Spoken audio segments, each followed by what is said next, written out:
Coucou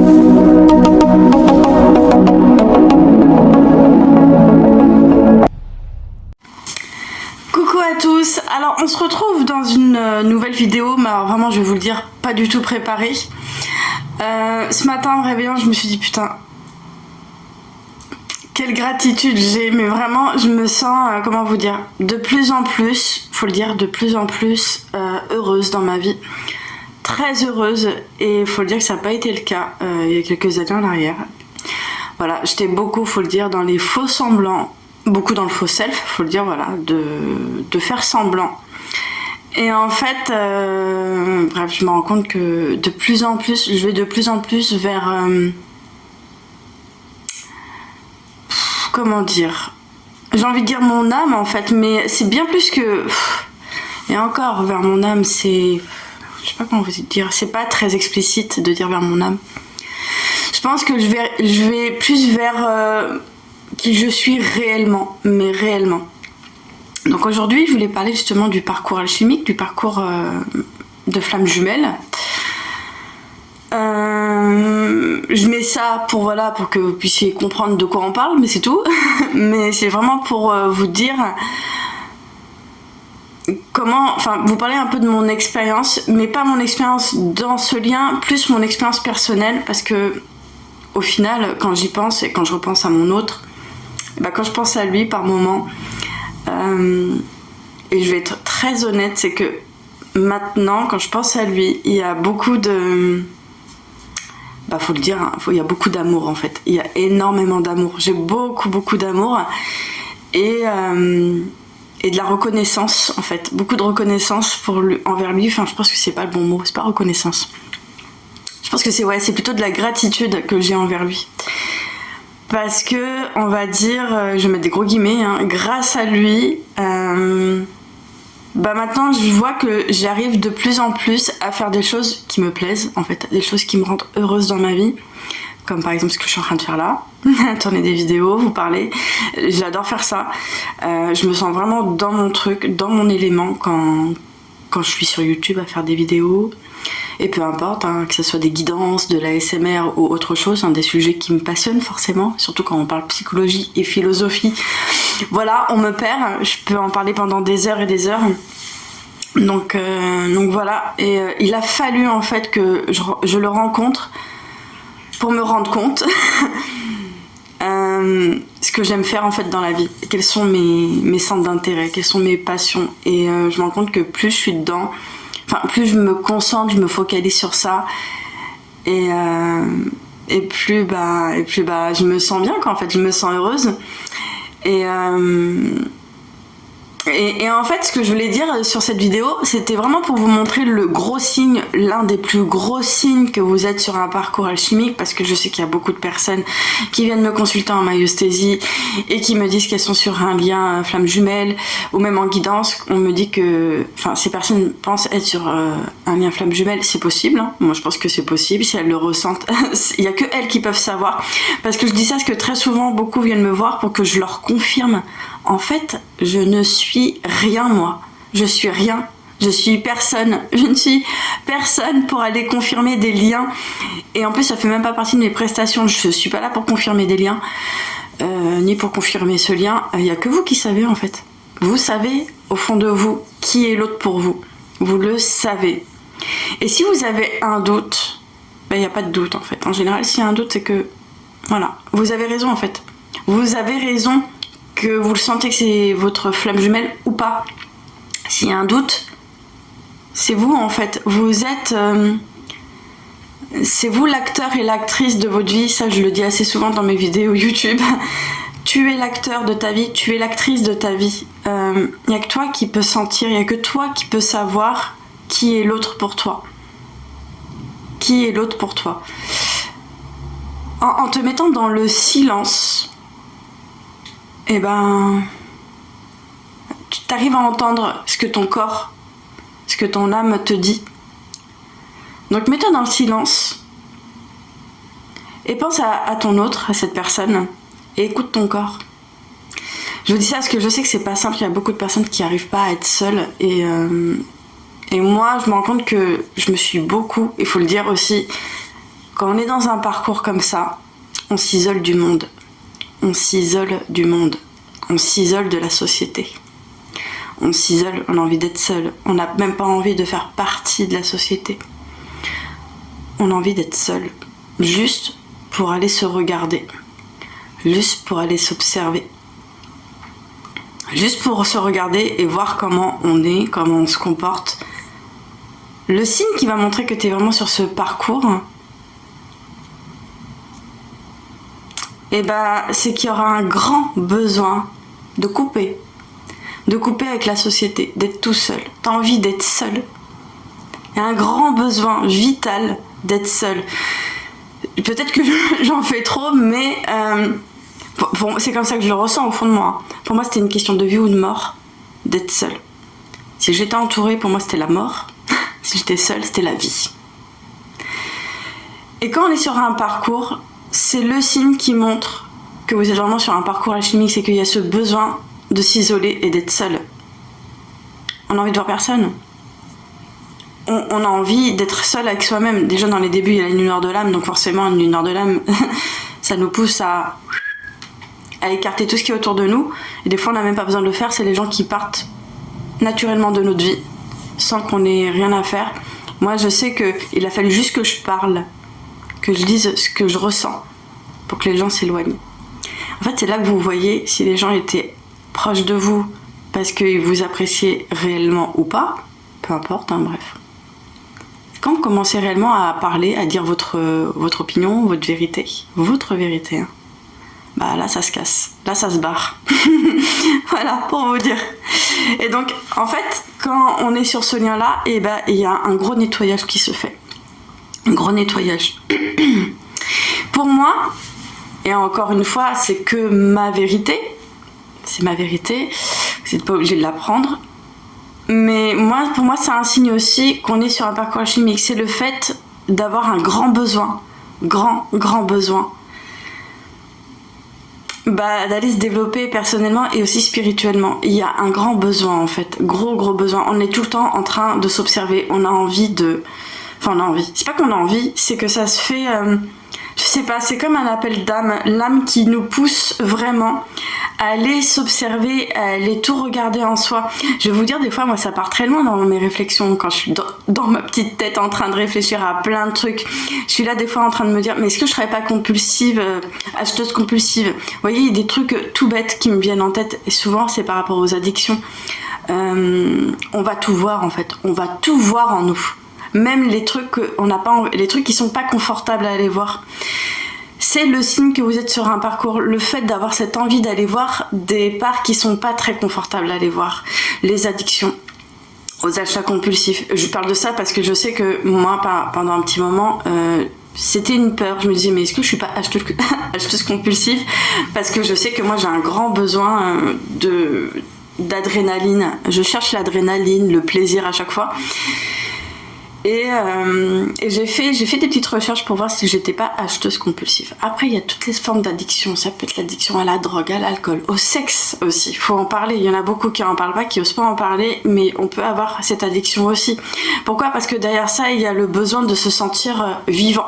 Comme si on se sentait mort et qu'on avait besoin de relations intimes pour se sentir vivant.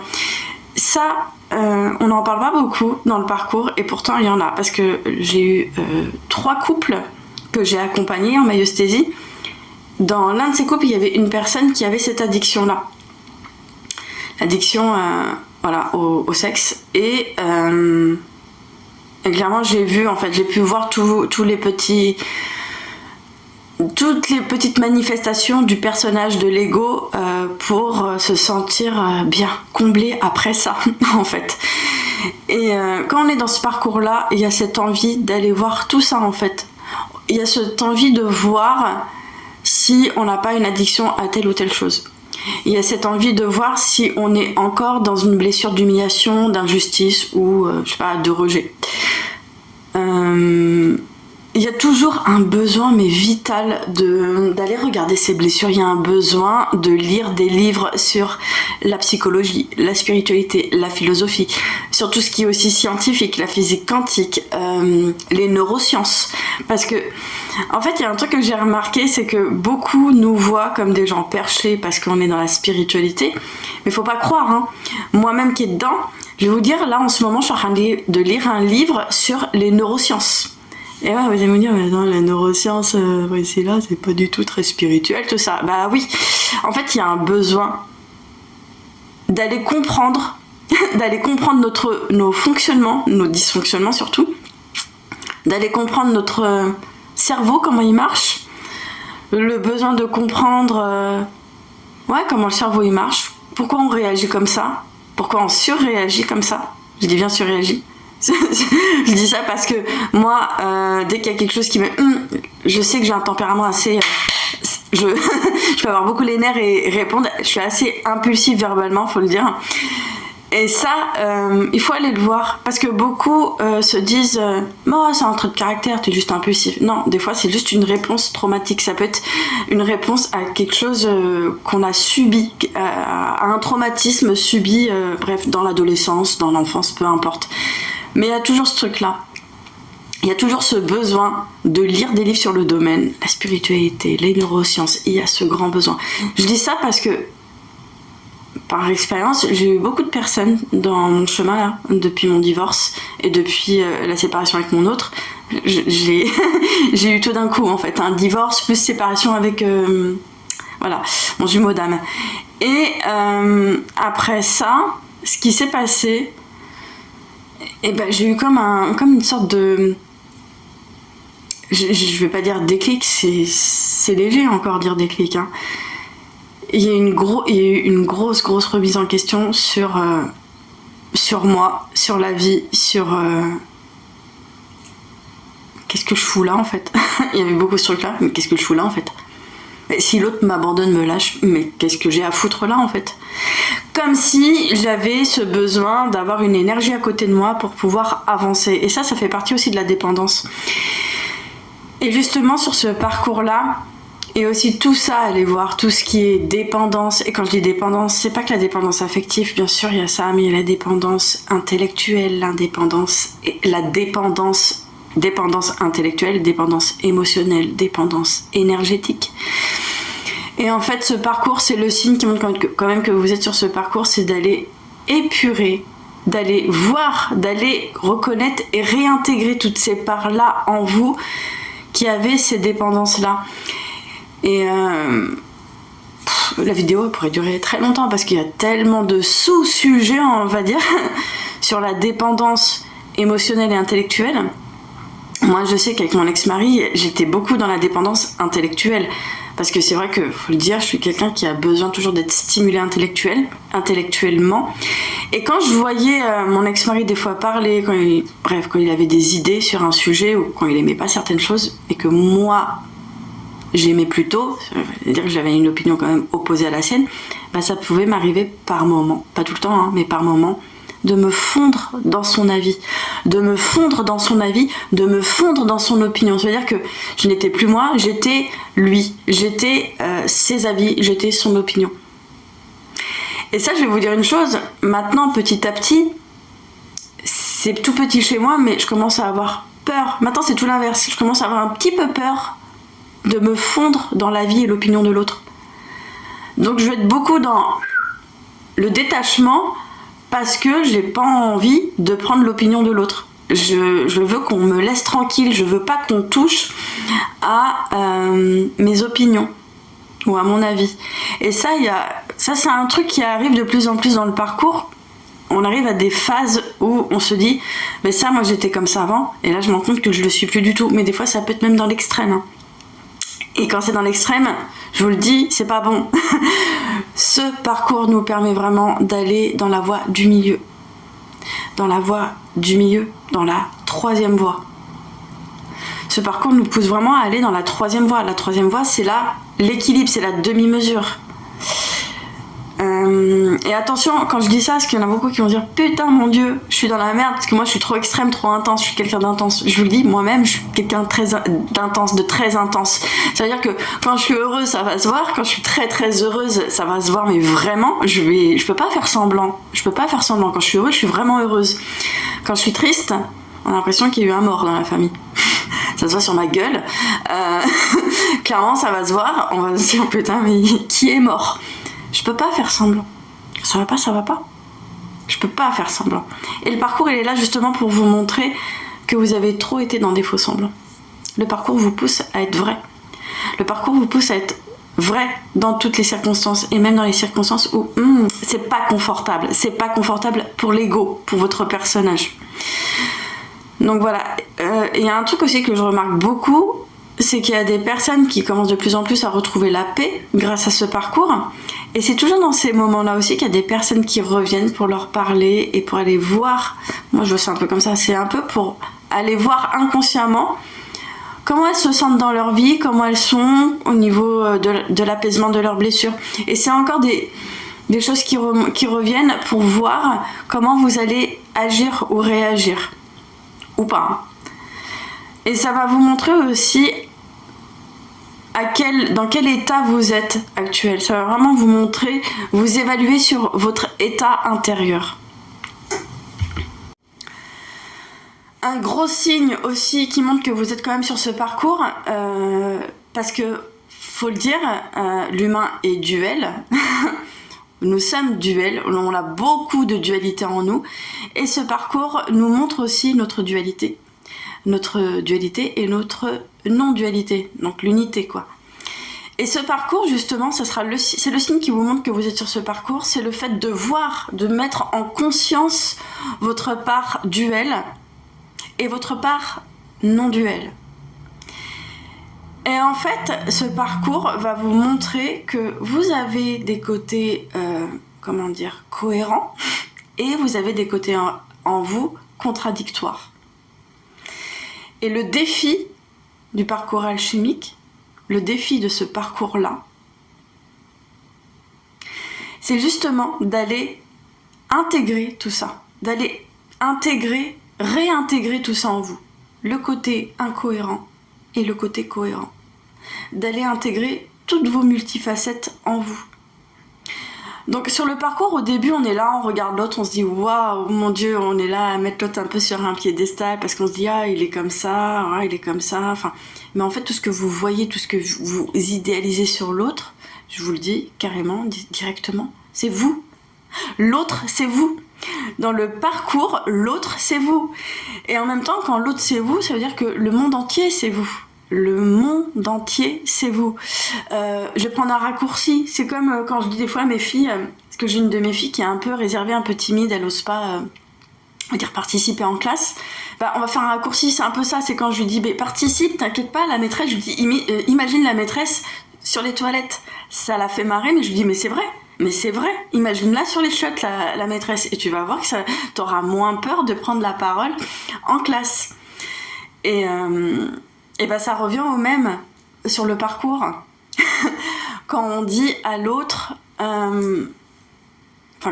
on voit l'autre, quand on voit toutes les qualités chez l'autre, vous pouvez être sûr que ce sont des qualités que vous avez. Mais peut-être que vous n'avez pas eu l'occasion de les développer, mais vous les avez. Et attention, ça va aussi de pair avec tous les trucs que vous détestez chez l'autre. Moi, je sais, je vais le dire clairement, honnêtement, chez mon autre, il y a un truc que j'aimais pas trop, c'est, même s'il le disait pas, c'était dans l'énergie, il avait une énergie de... Voilà, quoi, comme s'il se sentait un peu au-dessus des autres. Et ça, c'est un truc que je supportais pas trop chez lui, cette énergie de je me sens au-dessus des autres. Et en fait, je me suis rendu compte, faut le dire honnêtement, j'avais cette part en moi. Et je me suis dit, là, avec du recul, maintenant je me le dis avec du recul, mais en fait, tout ce petit truc-là que je supportais pas chez lui, je l'ai en moi. Même si c'est pas confortable de le reconnaître, je l'ai en moi, ce truc-là.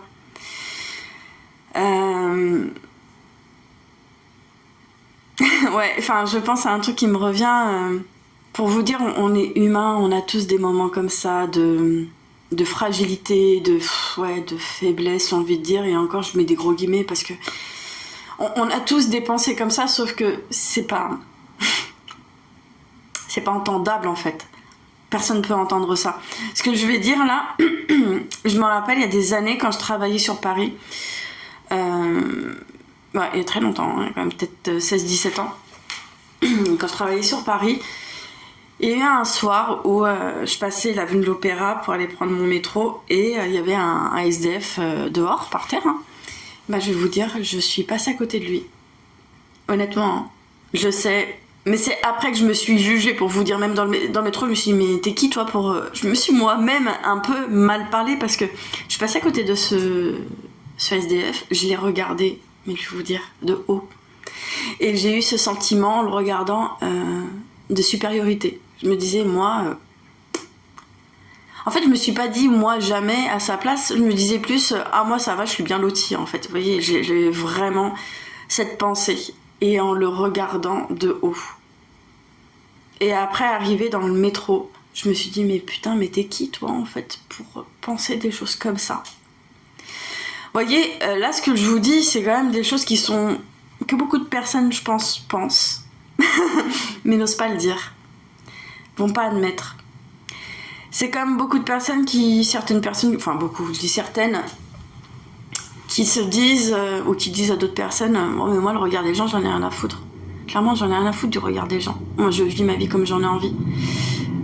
Encore une fois, c'est faux. En fait, on a tous besoin, on a tous ce truc-là. On a tous envie d'être vu, d'être reconnu par les autres. C'est un besoin de l'humain, en fait. Hein. C'est un besoin de l'humain. Hein. D'avoir cette envie d'être vu, d'être reconnu, c'est humain. Et ceux ou celles qui se disent « moi j'ai pas besoin de ça », honnêtement, je vais vous dire une chose, si vous entendez des personnes dire ça, ne vous approchez pas de ces personnes. Pour moi, elles sont dangereuses. Enfin, c'est encore mon avis. Hein. Les personnes qui se disent « oh, moi, le regard des gens, oh, rien à foutre » et qui disent « moi, je vis ma vie, j'ai pas besoin d'avoir validation ou approbation ». Ces personnes-là sont hyper dangereuses. Très dangereuses. Moi, je me mettrais pas à côté de ces personnes-là. Parce que moi-même, j'admets que oui, bien sûr, le regard des gens est important pour moi. Oui, le regard des gens est important. Le jugement l'est aussi, plus ou moins, ça dépend. Ça dépend en fait des périodes. Mais oui, le jugement est important. Mais personne ose se l'avouer en fait. Bien sûr, c'est important, on se construit à travers le regard des gens en fait, on se construit à travers le regard de nos copains, nos copines, nos amis, bref. On se construit déjà de base avec le regard de nos parents. Mais quand on a eu des parents défectueux, avec des problèmes mentaux, c'est pas possible. Mais on va toujours essayer de trouver quelqu'un ou d'autres personnes qui vont être là pour nous permettre d'aller nous construire différemment quand on a eu un domaine, enfin, on va dire le côté familial un peu défectueux. Voilà. Et on se dit, on a d'autres personnes, on se construit dans le regard de d'autres personnes. Mais c'est normal en fait, c'est normal tout ça. Et donc pour parler du côté dualité, duel, moi je me rends compte de plus en plus. Hein. Enfin, je me rends compte seulement maintenant, mais ça a toujours été là depuis peut-être mon adolescence. Mais c'est marrant parce que j'ai eu tout et son contraire en fait, dans les jugements que j'ai pu avoir dans mon enfance. Enfin, non pas l'enfance, plutôt l'adolescence, ouais. J'ai eu énormément de personnes qui me disaient... que j'étais quelqu'un d'assez enjoué, toujours extraverti, toujours à faire la folle. J'avais cette étiquette de fille hyper légère, hyper enjouée, toujours de bonne humeur, toujours à faire la con, toujours à faire des blagues. Et j'avais l'étiquette de la fille drôle aussi. J'avais cette étiquette-là. On me mettait l'étiquette de la meuf drôle. Drôle, rigolote, toujours enjouée, extravertie. Et même souvent, en prenant de l'âge, j'avoue, faut le dire, honnêtement, j'avais un peu l'image, faut le dire, ça me fait mal en fait à la gorge de le dire, j'avais l'image de la bimbo. Clairement, faut le dire, clairement. Ah, Priscilla, c'est une bimbo. Alors, clairement, quand on donne cette étiquette-là, ça veut dire t'es belle, mais ferme ta gueule, en fait. Ne dis rien parce que t'es pas intelligente. Il y a beaucoup ce truc-là. Et en fait, c'est marrant parce qu'il y a eu ce truc-là. Et un peu plus tard, hein, vraiment un peu plus tard, hein, peut-être passé la vingtaine, j'ai eu certaines personnes, en parlant avec elles, et c'était souvent des personnes beaucoup plus âgées que moi, des fois même un peu plus jeunes que moi, ça dépend en fait, je vous dis, l'âge ça veut rien dire l'âge, hein. Mais j'ai eu certaines personnes qui me disaient qu'elles me trouvaient profonde, que j'étais quelqu'un de profond. Ouais, que j'étais quelqu'un qui avait énormément de profondeur. On m'a même beaucoup dit que j'étais très mature pour mon âge. Très mature pour mon âge. On m'a bien appuyé pour mon âge. Et j'ai beaucoup eu ça aussi. Ah, mais t'es très profonde. Ouais, enfin, voilà. Le fait d'avoir des discussions profondes. De parler de choses... je sais pas comment dire, intellectuel, je pense, il y a un peu ce truc-là, parler aussi de philosophie, voilà, de plein de choses. Et puis, entre-temps, d'autres personnes, pareil, ah, mais t'es légère, t'es sympa, t'es enjouée, enfin, voilà. Et en fait, il y a un truc que j'ai remarqué, c'est que dans ce parcours-là, dans le parcours alchimique, eh ben, on peut vraiment s'auto-flageller parce qu'on se dit que je suis pas assez légère, je devrais être un peu plus superficielle, un peu plus légère. Puis des fois on se dit ah bah non, je suis trop légère, non, vaut mieux être plus sérieuse, plus profonde parce que je sais pas, parce que ça va peut-être pas plaire ou parce qu'il faut faire plaisir aux autres. Il y a aussi ce truc, oui c'est ça, je pense que c'est ça, il faut faire plaisir aux autres, donc il faut être sérieuse. Et en fait, ce parcours, c'est aussi l'un des gros signes que vous êtes dedans, c'est que va falloir vraiment que vous vous donniez la permission d'être tout ça en fait. Il va falloir vraiment que vous vous donniez la permission d'être tout ça. Ça veut dire d'être sérieuse, d'être organisée, d'être structurée, d'être carrée, mais aussi d'être légère, de faire la con, la débile, voilà. Enfin, d'avoir un côté, faut le dire, en fait, il y a le côté enfant et le côté adulte. Et dans ce parcours-là, on va vraiment vous demander, quand je dis on va vous demander, c'est pas moi, c'est personne d'autre, c'est là-haut. C'est le lien que vous avez avec le divin. Le divin, vous mettez le mot que vous voulez dessus, hein, c'est pas que religieux, mais je sais pas, l'univers, la source, Dieu, ce que vous voulez. Mais ce parcours vous pousse vraiment à rentrer en lien avec ce qu'il y a au-dessus de vous et pas ce qu'il y a autour de vous, au-dessus de vous. Il y a que ça qui compte en fait. Le parcours vous pousse vraiment à aller vers votre divinité en fait. Et quand je dis divinité, c'est vraiment d'aller... ça va faire bizarre de dire ça comme ça parce que j'ai jamais eu ce genre de réflexion et il a fallu que je fasse cette vidéo pour que ça entre là dans le corps, dans mon cœur. Et je le ressens comme ça dans mon cœur. C'est vraiment d'aller se connecter au plus profond de nous en fait, au plus profond de nous, d'aller ressentir, parce que sur ce parcours on vient quand même d'histoires assez lourdes, on revient j'ai envie de dire de loin, de très loin, et je parle pas que de moi, hein, je parle de toutes les personnes qui sont sur le parcours alchimique. On revient de loin, on revient de très loin. On revient de gros traumatismes. Et on est là justement pour aller ressentir, pour aller se connecter au ressenti. Et c'est ça qui nous fait peur. Je dis qui nous. Peut-être pas pour tout le monde, hein. Ce qui peut faire peur, c'est d'aller ressentir. Parce qu'on est tellement dans la tête pour fuir le ressenti. Et en fait, ce parcours nous pousse vraiment à aller écouter le ressenti. Et de lâcher le mental, parce que très souvent, le mental, c'est là qu'il devient de plus en plus fort quand il voit que vous allez dans le ressenti, parce qu'il se dit, mais elle est en train de faire quoi, là? Non, tu vas remonter. Tu descends pas, hein, tu montes. Et il y a le petit mental qui va ressortir, qui va ressurgir, et voilà, pour vous dire par exemple, mais qu'est-ce que tu fais? Pourquoi tu veux ressentir? À quoi ça sert? Tu veux encore qu'on te marche sur les pieds? Tu veux encore te faire bouffer?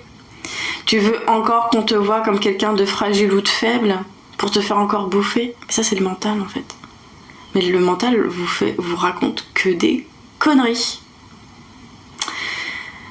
Voilà, donc pour vous dire, tout ça, ce sont des petits signes, enfin petits, je pèse mes mots, des gros signes que vous êtes sur un parcours alchimique.